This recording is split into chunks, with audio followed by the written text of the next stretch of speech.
Welcome to the Royal Oak Public Library. Tonight we have two Michigan authors that are going to tell us the story of how they created a Michigan notable book. The title of the book is The Lake Michigan Mermaid, a modern story told in poems. And tonight we have Linda Nemec Foster and Anne-Marie Oomen, the two authors who also created the work with Meridith Ridl, who did the illustrations. The story of their making is as interesting as the story itself. And tonight, the two authors will share a little bit of both by telling us the story, utilizing illustrations, the poems. It was kind of a conversation in poems of the two major characters, but I'll let them tell the story. And they'll also tell the story of how they came up with the idea, how they developed it, and how it came to fruition. So I am so delighted to be introducing you tonight, Linda Nemec Foster and Anne-Marie Oomen. Please welcome both of them. Thank you. Thank you so much, Susan. And thank you everyone for being here. Hello. Hello, everyone, and welcome. And thank you to Susan and the Royal Oak Public Library for sponsoring this, and to all of you for taking the time. Really appreciate it. Yes, yes. Yeah. Well, let us begin at the beginning. We'll tell you a little bit about the book and the story of the book and what caused our little journey to happen in the first place. So shall we start the PowerPoint, Anne-Marie? Yes, we have a PowerPoint, so it'll take just a quick second here for me to get the screen share up, and then that will give you some really clear ideas of what the story of the story is. So hang on here. Okay. Hang on, where is it? By the way, the authors will be taking questions at the end of the presentation, and you can put them in the chat box if you like. Mm-hmm.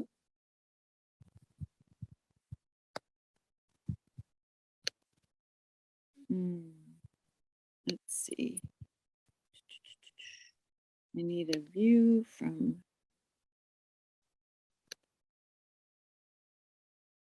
All right. Here we go. All right. There we are. Yeah.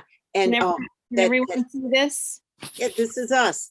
And when we talk about the intriguing conversation, consider this book a call and response book in poems. So sometimes the girl speaks in her poems and sometimes the mermaid speaks. So it's really a call and response book. It really is quite the intriguing conversation. So thank you. There we are.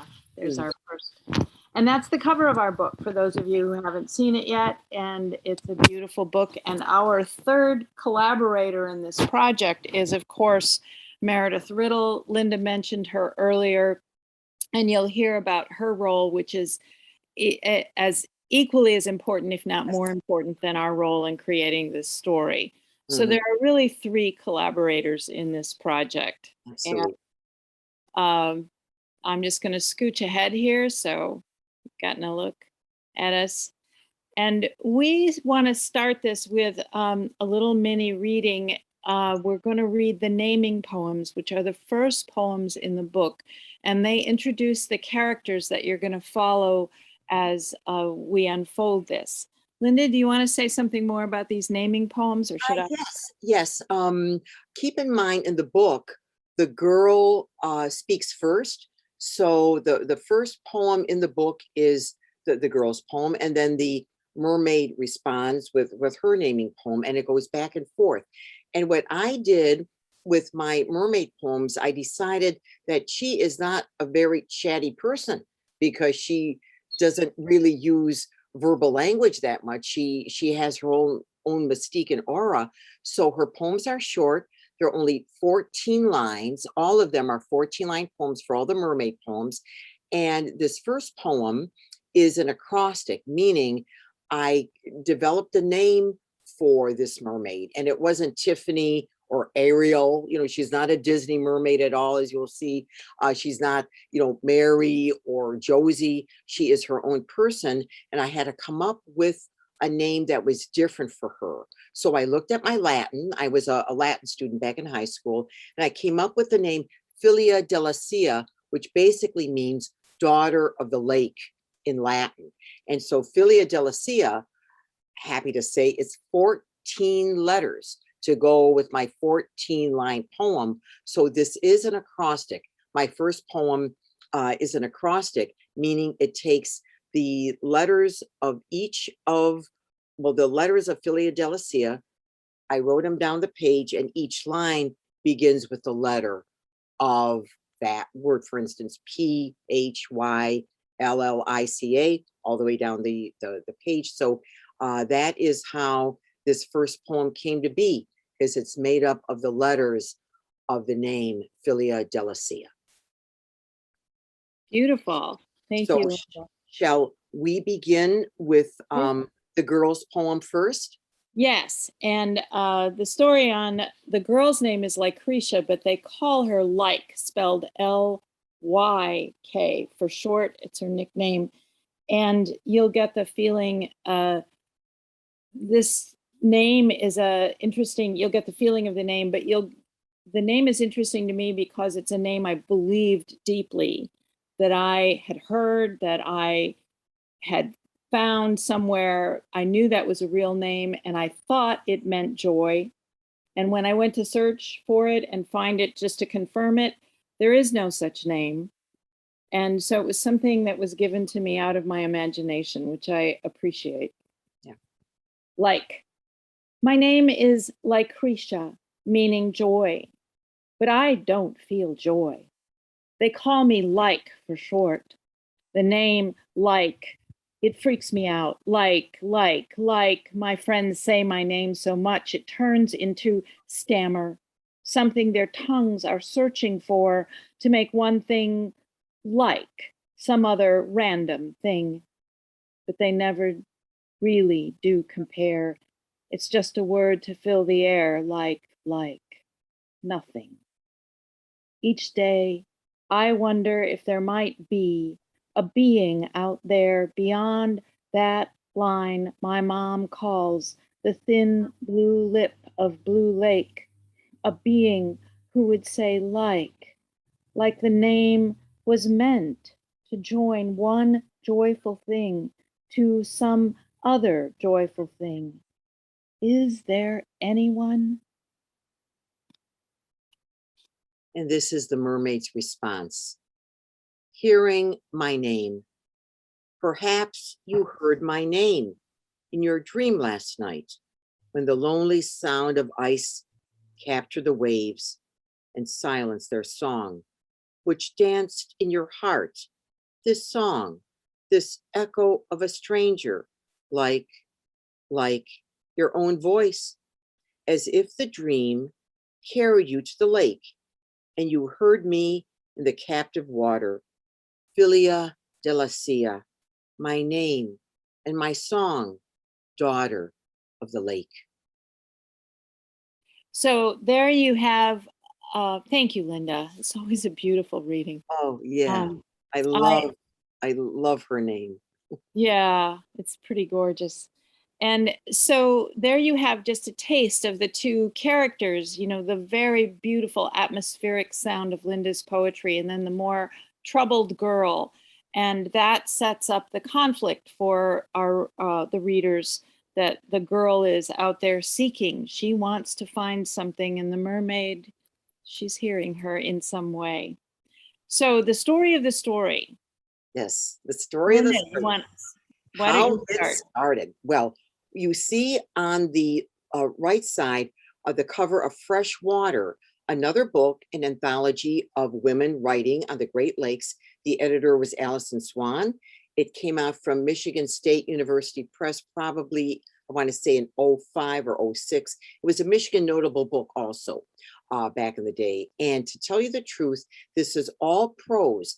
This book, Fresh Water, is a collection of prose, creative nonfiction, essays, a short fiction. And I was told by a colleague of mine, who will remain anonymous for the moment, and he emailed me and said, Linda, have you heard about this anthology coming out? And I said, no. And he said, well, you should submit some work. And I said, well, if it's prose, I'm a poet. And that's a genre that I'm not, I really don't work that much in prose, although I am now more. But he says, oh, send Allison Swan something. So I did have a draft of something about Lake Erie, a short piece, prose piece that I sent to her, and she readily accepted it. I was so grateful. And so that's why this poet, Linda Nemec Foster, got into freshwater. And then there was a number of readings for the book because it won a Michigan Notable Book. So there was a wonderful launch in Saugatuck. And you see on the left side, a lovely photo of the Saugatuck Center for the Arts, where we had our reading. And there were, I think there was something like 20 people in the book represented Anne-Marie, I think 20 women writers. And so when Allison Swan got us together for the Saugatuck reading, this was like in 07 or 08, there were maybe 8 of us on the dais, 8 of us on the stage. And Anne-Marie and I were sitting next to each other during the reading. And there was a voice from the back of the room, a voice calling out, asking, I think the next slide goes into this, calling out with all these women sitting there, talking about the Great Lakes. Isn't there a Lake Michigan Mermaid? There should be a Lake Michigan Mermaid. Is there any such thing as a Lake Michigan Mermaid? And I was sitting next to Anne-Marie, and we kind of looked at each other and we smiled and we thought, what an interesting concept, but thought nothing of it. And keep in mind, the man who asked that question at the back of the room was the same man who told me to submit my early prose as a poet to this anthology of freshwater. So then Anne-Marie has an idea. Well, so yes, so Linda and I exchanged this glance, which is kind of fraught. We're kind of like, really, there's no such thing as a Lake Michigan Mermaid. And so I, of course, had driven down to Saugatuck from Empire near Traverse City and had to drive home that night. And it was late at night and I had a new cell phone. And for the first time, I had Linda's number. And we have always had a great admiration for each other's work. And I felt comfortable. And I wouldn't do this today, but it was late and you're on the road and your mind is starting to churn. And I was thinking of something and I had an idea. And all of a sudden, I decided to call her. And this is late at night now. It's like 11 or 11:30. And I couldn't believe it. I mean, she picked up. She just picked up.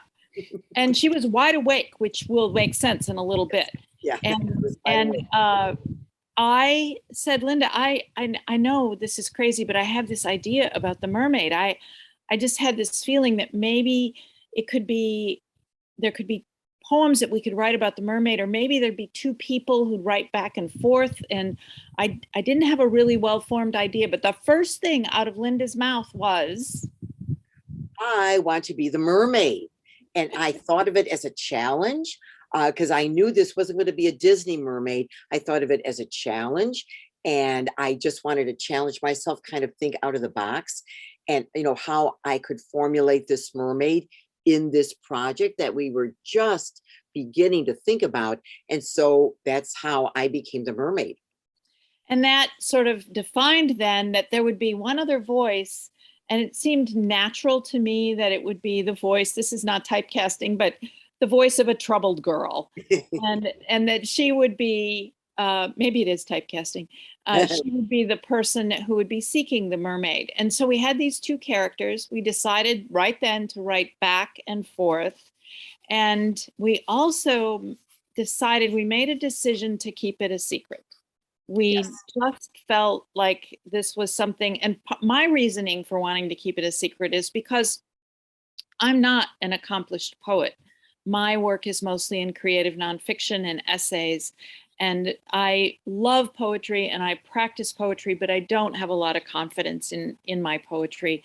And so I was feeling like this was a genre which might not be my strength, and I wanted to be really careful not to embarrass myself or embarrass Linda.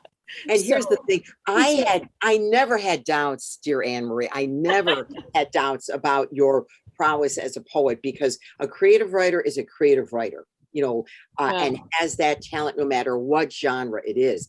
Now, why I wanted to keep it a secret was for two totally different reasons. One, I am, I was afraid it was such a great idea.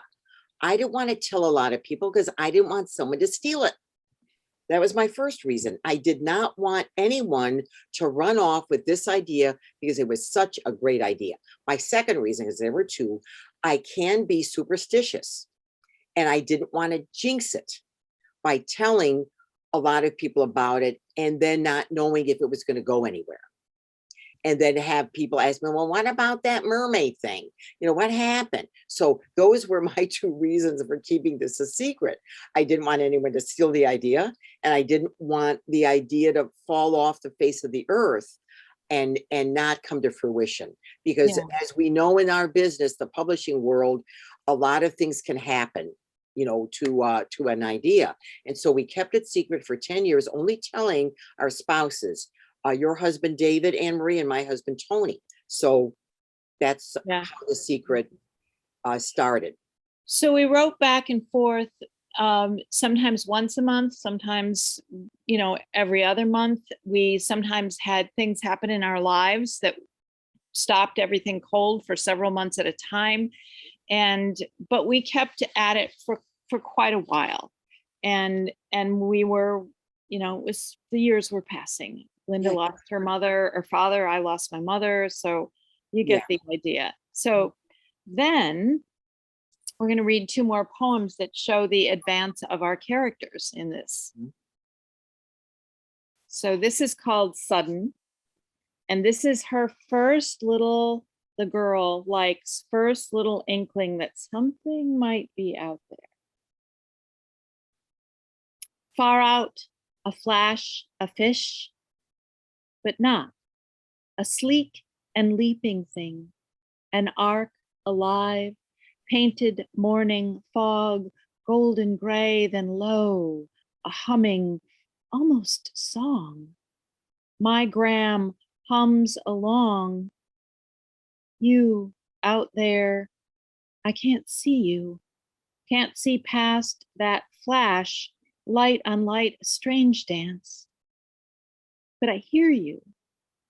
Not the distant freighter that fills the morning's foggy air, not the muffled gulls. Your sound runs under that thrum, almost a syllable, a splash, the lake made of glass, trying to speak. Spring, that sudden syllable. Graham raises her head. Quick, too quick, she says. And the mermaid's response, what I almost say. No, it should be what I almost sing, since plain speech eludes me. My mouth fills with water, not words. Songs of the waves are the closest thing to language I possess. In winter, my voice is silent, a frozen wave. In spring, I am the water you dream about.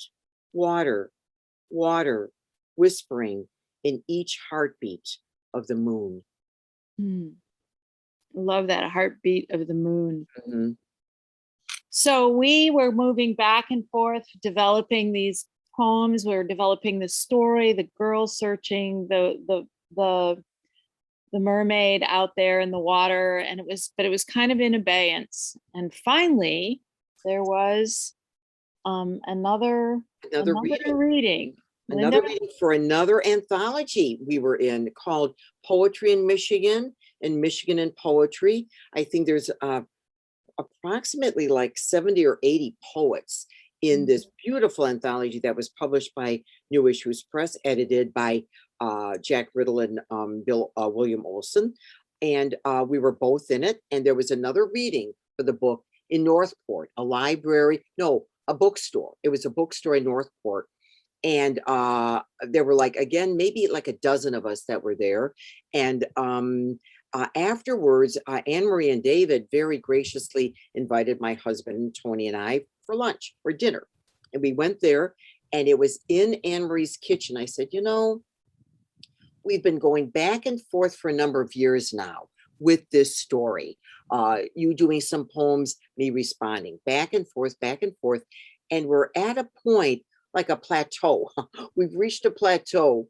And where do we go from here? And I think we really need to meet in person for like maybe a writer's retreat for a weekend, where we can work together, not online back and forth via email, but just work together on how we determine where this story goes. And there was so much that was still not determined at that point, you know, at that dinner at Anne Marie's house. For instance, the grandmother, she wasn't a character in the story yet.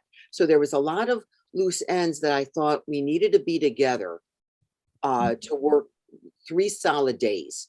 And this is what we did later that spring. So Linda found this place in Manistee that we could meet. It was called the Lakeshore Hotel. The Lakeshore Motel. It's right, you get the picture on the left-hand side, but it had the lake. So the lake could be our muse. And so we met there. We rented what I would call a serviceable room. And we decided to make this the big push, the 3-day push. You can see this room was rather special. The paneling and the flowered bedspread, but the water was there, and we developed very quickly a pattern for working. Mm-hmm. Linda loves to work late at night. She's a night hawk, and I'm a morning bird. And so what would happen is very quickly this pattern developed where we'd go over something. Linda would write new material at night. I would pick it up in the morning and start the responses for it. And then through the afternoon, we would do revisions. Mm-hmm. And when she's working late at night, I would wander off, or I would, take these walks, and then I would sleep, and she would work right straight through that. And then up in the morning when I'm up, the same thing would happen. And that established itself as a very good working pattern for us. Mm-hmm. Mm-hmm. And also I have to say that I felt that this mermaid, Philia Della Sea, I love her name, Philia Della Sea. I feel like my mouth fills with water whenever I say her name. She is a night person. She's not one that, oh, wow, it's like 7 o'clock in the morning, let's do some swimming. She is a night person herself. So I just felt in line with her vibe, Mm-hmm. And there's me, as you can see, I still do this. I write with yellow legal pad, and you see all the stuff on this white stunning bedspread that I'm on. And I'm doing the work there. And, and again, we're establishing this work pattern. But in the end, as you can see on the far right, we have all those sheets lined up, and that is our draft that we were working. Yeah, the ones on the right are actually the new poems that we did that weekend. We did the drafting of that this weekend. And by the end of that weekend, in 72 hours, we had 16 new poems. We talked so deeply. We had a brand new order for those poems, in interlocking the new ones with the old ones, which is kind of dramatic. And then we had a new way of thinking about both the mermaid and the girl, because, as Linda said, we've added a character. Yeah, the grandmother. And the grandmother is important. She's really an important connection. I'm not going to give a spoiler alert. I'm not going to say anything else, but she is an important character that weaves the story between the generations of the girl, the mother, and the grandmother, and also the mermaid. The grandmother really ties them all together. So that was a plot line that we did not know about before we started this writer's retreat in Manistee. Mm-hmm. Yeah. So we're going to read a couple more poems. And this one, Linda, do you start this one or do I? I think you do. Okay, because it's Will She Show Herself? Mhm. And so I will start, but I think this is a poem where the mermaid talks about the longing of connecting with the girl. The mermaid in the lake, away from the depth of oceans, away from the edge of stark rocks, away from the dancing rivers, away from the stillness of ponds, away from the green reeds of marshes, away from the empty laughter of fountains, away from all the waters I have known. I come to this lake, this blue pearl. I come to touch the bottom of its memory. I come to trace its line of horizon. I come to sing of its clouds and their shadows. I come to claim its shells and sand and gulls. I come to find loneliness and its daughter. I come to find her. So that is again, a perfect example of the call. And the answer, the girl finally decides, because this is so strong in her spirit now, she finally decides to do something to try and communicate with this creature that she senses is out there. And this is called Will She Show Herself? I sneak outside at night. How do I let her, the one out there, know that I am here, facing her riptides and breakers, her storm?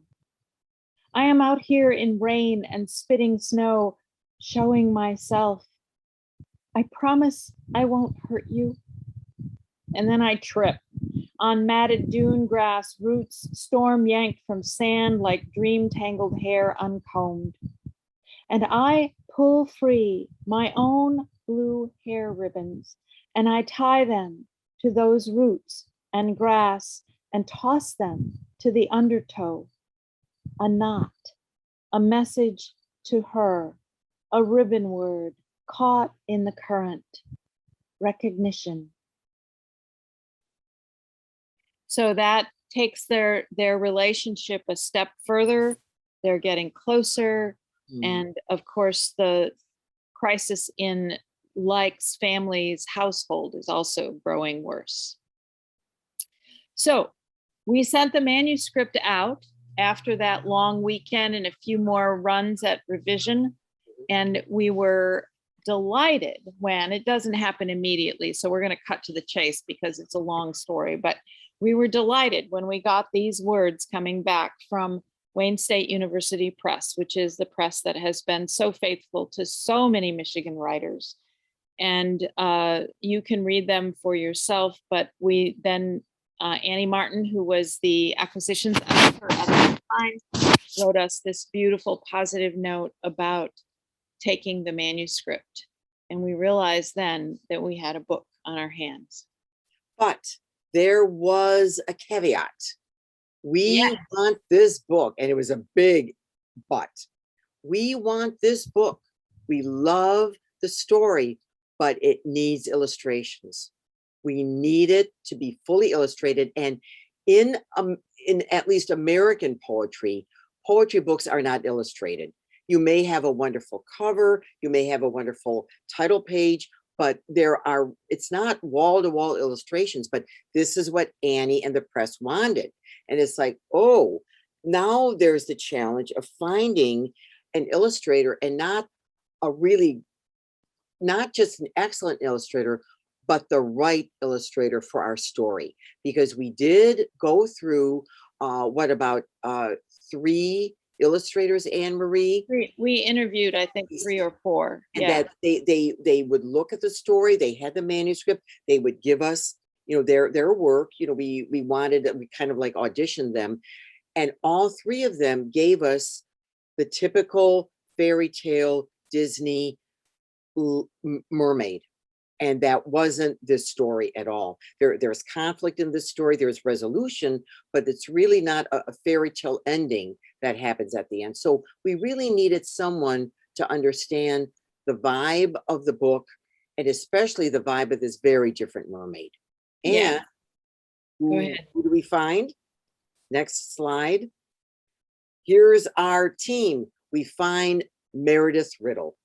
And one thing I have to say, that Meridith Ridl is a fine artist illustrator. She is the daughter of Jack Ridl, and it was Jack Ridl who first told me to submit my work to Freshwater. Remember, I said there was that anonymous colleague that wrote to me and said, I know you're a poet, but send Allison Swan some prose work. And he was also the man, same colleague, in the back of the room in the Saugatuck Center of the Arts when we were reading for the Freshwater Anthology, who said, is there such a thing as a Lake Michigan Mermaid? It was Jack Ridl. And unbeknownst to us, it would be his daughter that would be illustrating the book for us. So that's how the full circle came to be. And here's our teams. On the left is myself.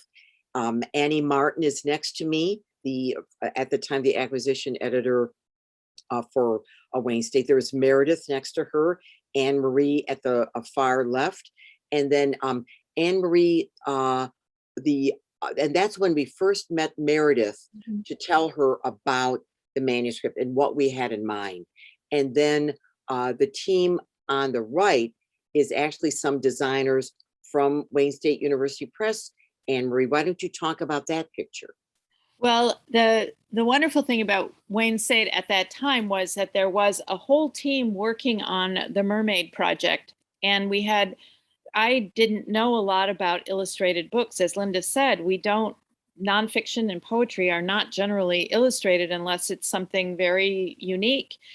I guess we were for that moment. And that involved a couple of designers. They wanted a marketing person in on this.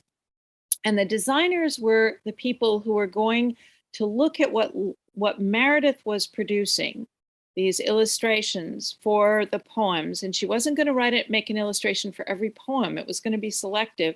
And then to figure out how to weave those illustrations into coherence. It was a fascinating process. Absolutely. And we didn't know exactly what we had going on until Meredith brought this one out.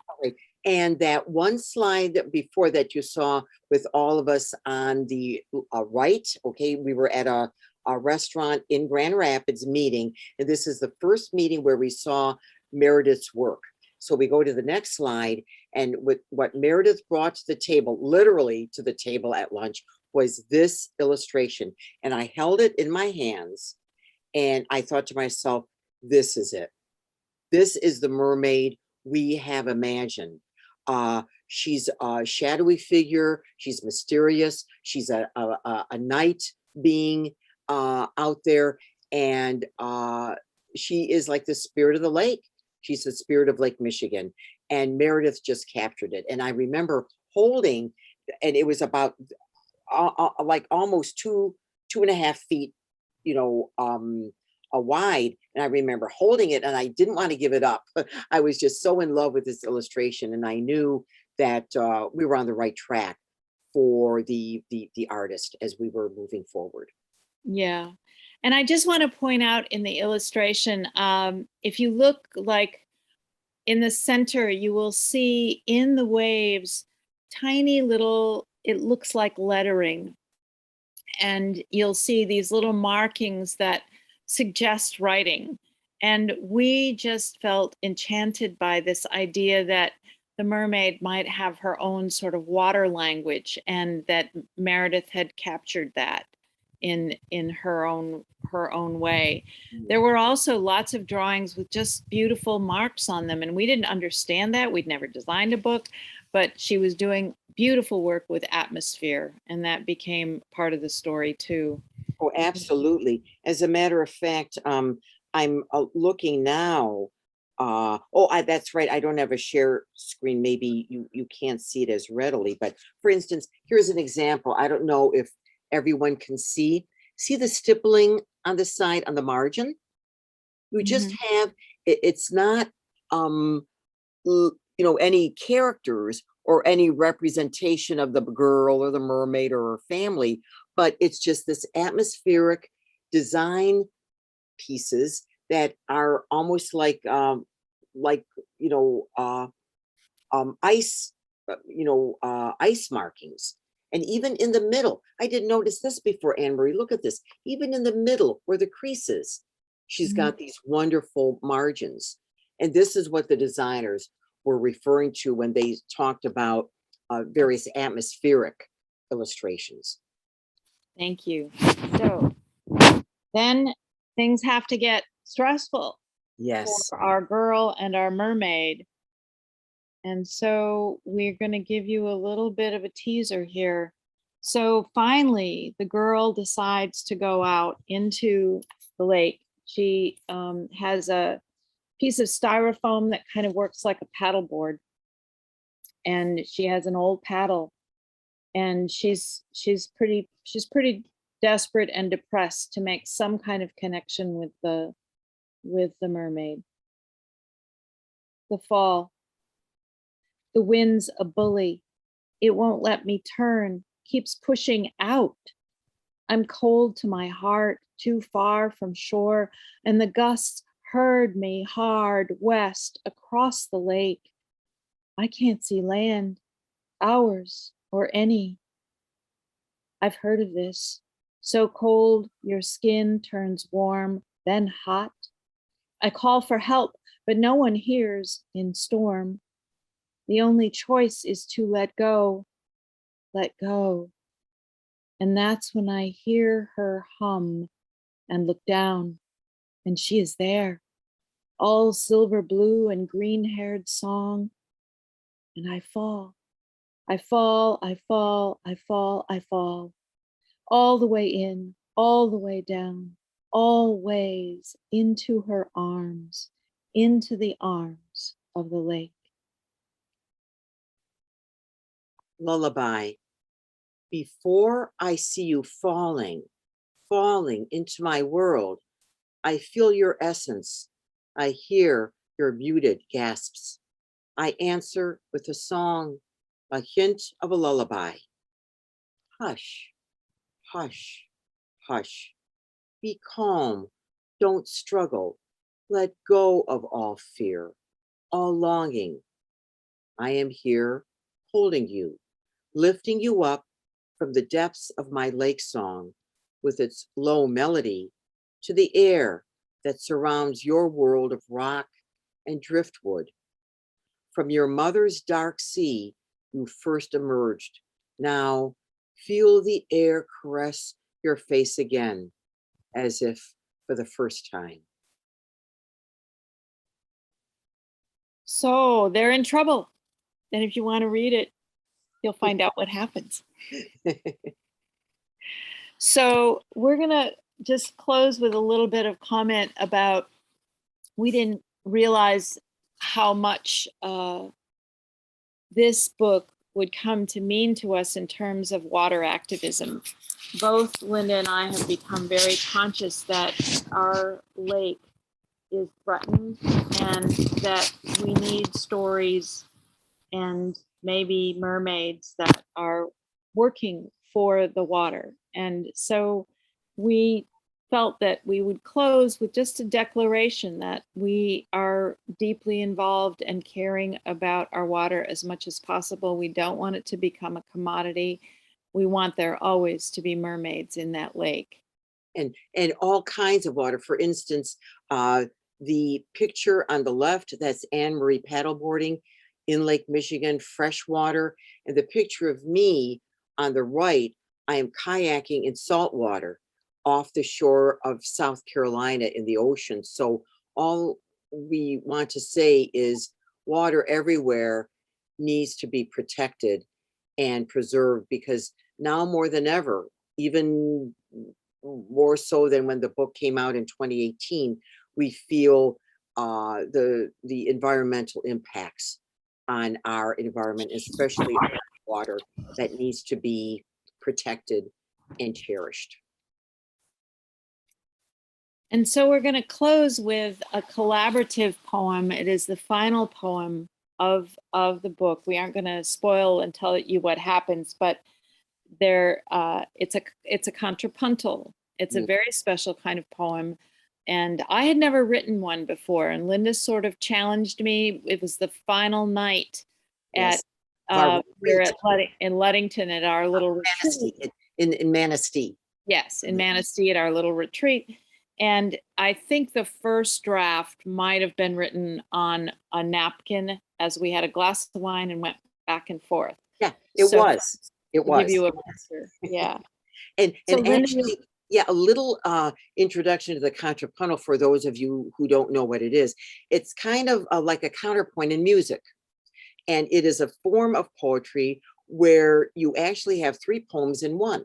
You have one side, and then a second side, and then the third poem is an interweaving of each of those lines, back and forth, back and forth. And so this is a perfect ending of the book. It's the last poem we're going to read for you today, and it's the last poem in the book, and it is the blending of the voice of the mermaid and the voice of the girl. You'll hear them as we first read the mermaid's part, and then Anne-Marie will read the girl's part, and they will read them together. But this is called Contrapuntal, Two Voices of the Lake. Say my name, and I will tell you the secrets of fresh water, secrets of falling and rising, the sun and the moon traveling their journeys through the deep blue water. the girl's voice.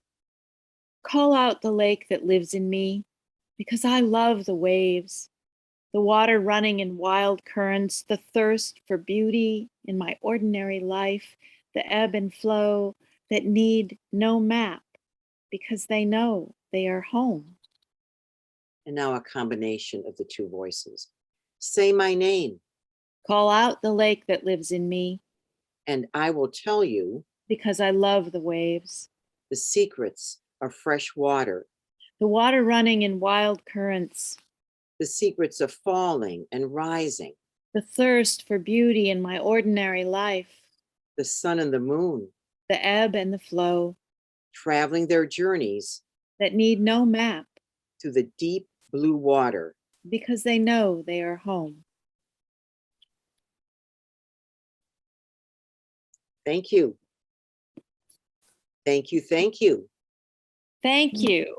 That's our Doodle. presentation, and we'd be happy. I can close this. I can't see the chat right now, so I don't know if there are questions popping up.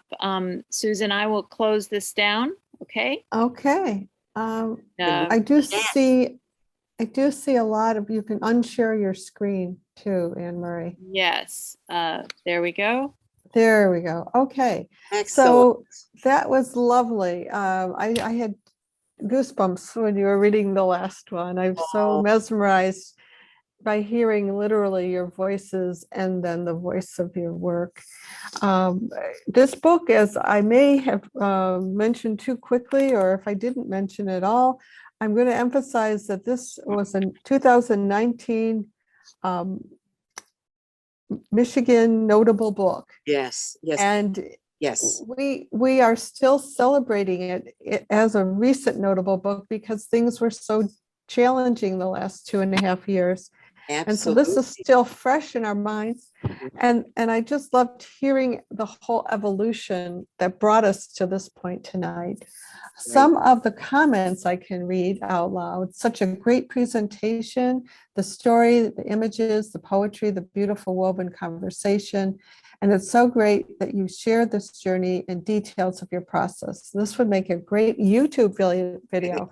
Well, this will be on our Royal Oak Public Library YouTube channel, so you can see it again. Enjoyed your beautiful words and concepts. There was a person who made comment about how the native culture has mythology about mermaids, lake mermaids in Michigan and neighboring states, and how the native culture holds water as sacred. Yes. I just want to say that when we were doing, after we were, of course, challenged by the statement by Jack Riddle, we did quite a bit of research on the mermaids, and I think sometime in the future there might be something more we'd say about that.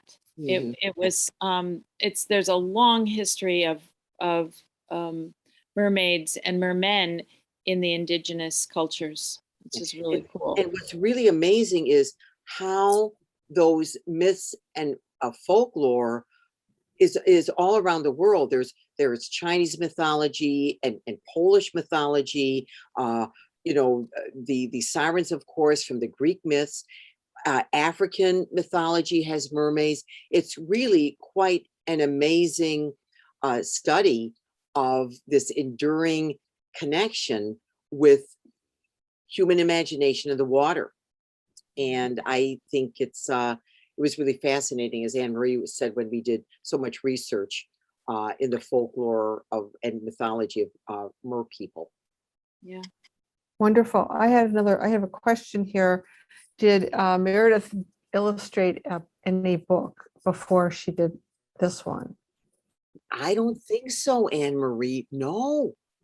And here is an interesting thing. I knew Meridith Ridl as an artist for many years. I've collected her.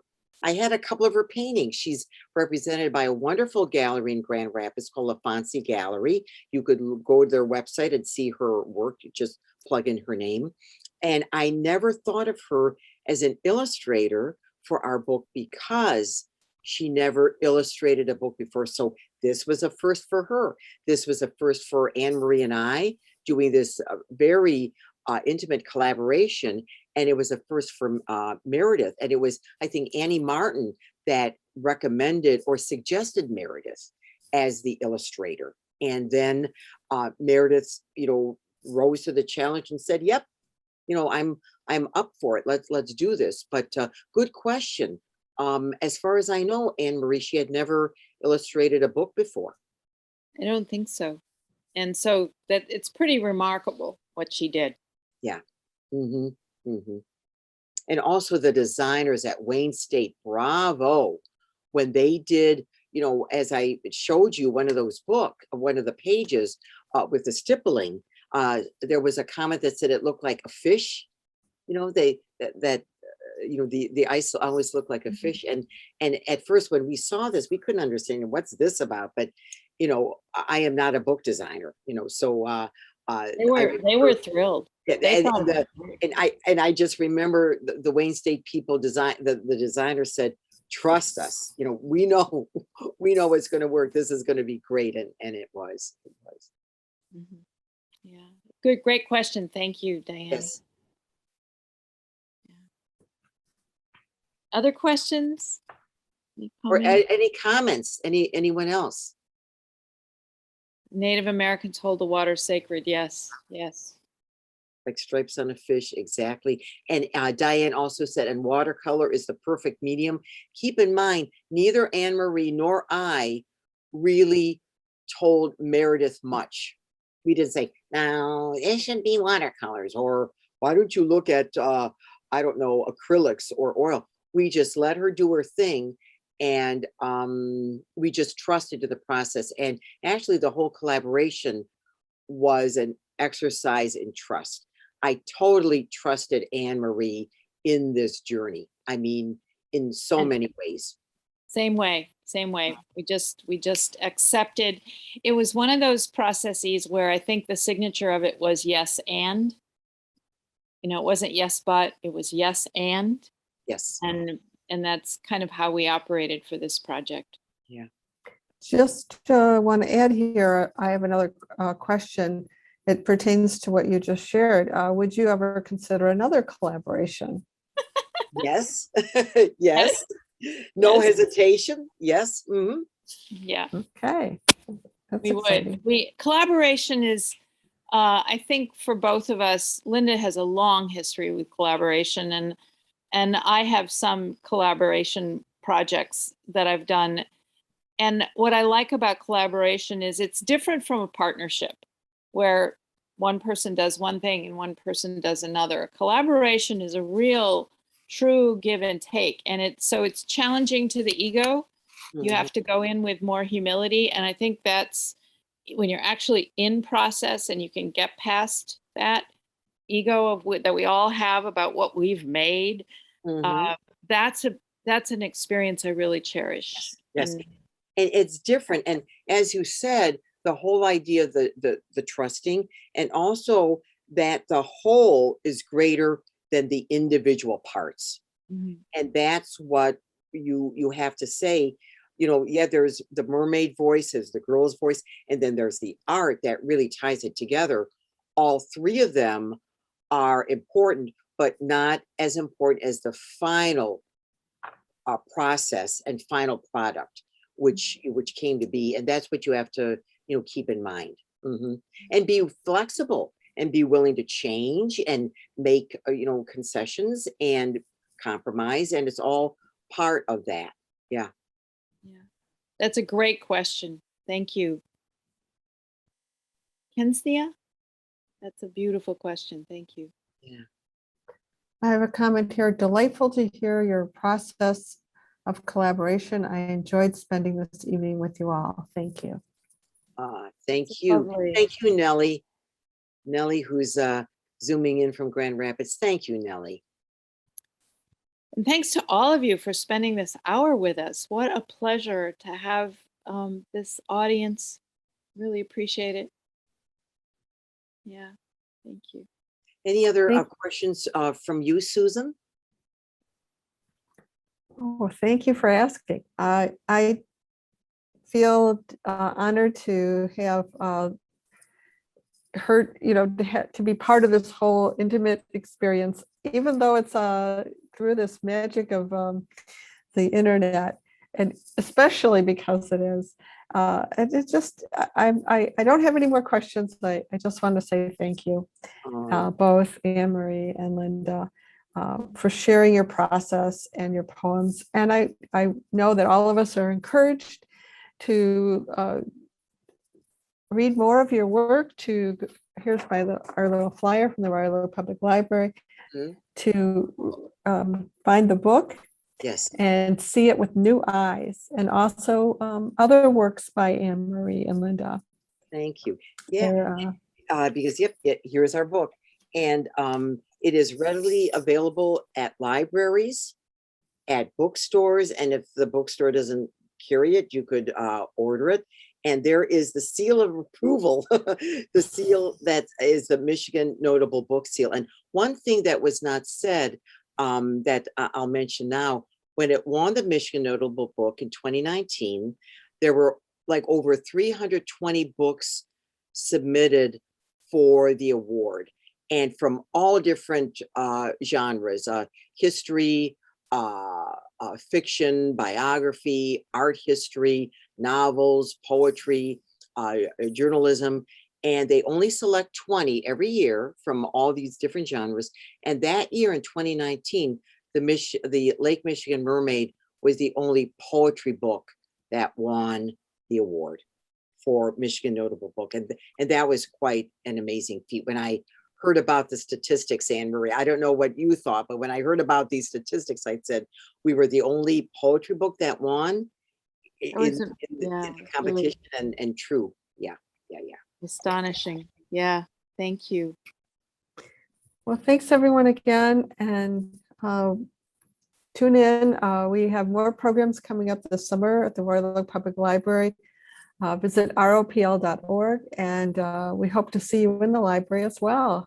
We will be featuring in the library programming starting this fall, and a little bit this summer too. We've had a few. So as well as Zoom, the Zoom programs will continue. And thank you again, Linda and Anne-Marie. It was a delightful evening. And thanks I will turn. Thank everyone. you. Yes. Thanks to everyone, Diane Susan, and Deborah and Carol and all of Tony, all of you. Yeah, all of you being here, and especially Susan. Thank you, and the Royal Public Library, for being our supporters, for being there for us, and for wanting to share our story with a wider audience than just in one small room. This and especially with it being recorded, it will live on. So thank you. You're welcome.